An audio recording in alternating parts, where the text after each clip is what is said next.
Did Drake put a hit out on DJ Drama and had his chain snatched in Toronto? Whoa, what? Let's get straight into all the details. It's one thing getting robbed outside. It's another thing when you're robbed in front of a club full of people. Oh geez, that's embarrassing. Unfortunately for DJ Drama, that's what's being said about his performance in Toronto. So Drama allegedly faced the drama and got his chain snatched. And so far, no one knows who did it. Sources report that an eyewitness described DJ Drama bleeding for 20 minutes after the guys ambushed him, beat him up, and took his chain and other stuff. It was only a matter of time before 3 masked up individuals got online to flex the cargo, holding up a Rolex, cash, and what's assumed to be Drama's Generation Now chain. As big of a deal as this is, the shocker comes when one of them shouts out Drake. Shout out boy Drizzy, eh? Wow.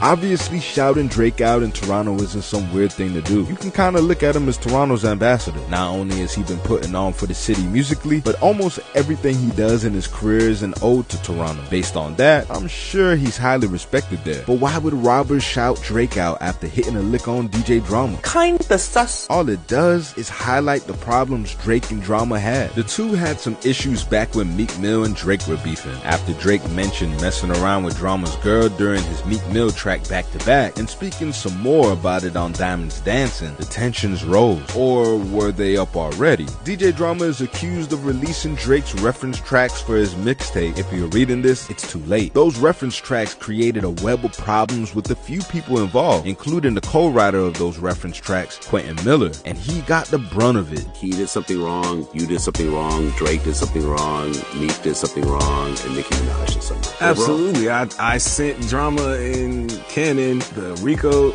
reference and 10 bands. Drake did Meek so bad that Meek took his frustrations out on Miller, catching him in a Nike store and jumping him along with his entourage. Miller would later lose a leg in a car accident that pretty much became one of the last times we've seen him until his interview with DJ Academics. Drama has since apologized about what happened with Quentin Miller on Joe Budden's podcast, but still seemed to be affected by Drake messing with his ex when Nori asked about it on Drink Champs. You know those times when a guy tells you he doesn't really care about a woman when he actually does? Yeah, that's this situation. Drake smashed your girl.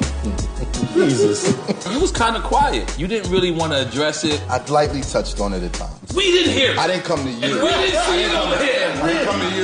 DJ Drama said that the two have put their differences behind them like men, which obviously paints his disdain for Drake and his ex messing around as a true thing. But did they really? If Drama really got robbed on behalf of Drake, then maybe their problems are deeper than he thinks. The chain snatchers claim that DJ Drama didn't check in with him, so because of that, they ran down on him. Sounds familiar, right? That's been happening to a lot of entertainers. At first, robbers just wanted to complete the job and let you go on your way. There are even stories of rappers like LL Cool J getting robbed back in the 80s by big name gangsters in New York City. However, it seems like robbers want as much attention as the rappers nowadays. We've even seen robbers get on camera barefaced with the loot. The checking in part is also an attempt to get as much attention as possible. If a rapper agrees to check in with a particular group or individual they have no genuine relationship with, they'll either be extorted or expected to use those guys like they've been rocking with them for years. The problem with that is potentially inviting issues they have no idea about. There are more and more artists finding themselves having to choose a side because of who they're checking in with, despite not having any affiliations with certain groups or even being about that life. And from what it looks like, DJ Drama is holding true to staying out of Toronto business. But for how long?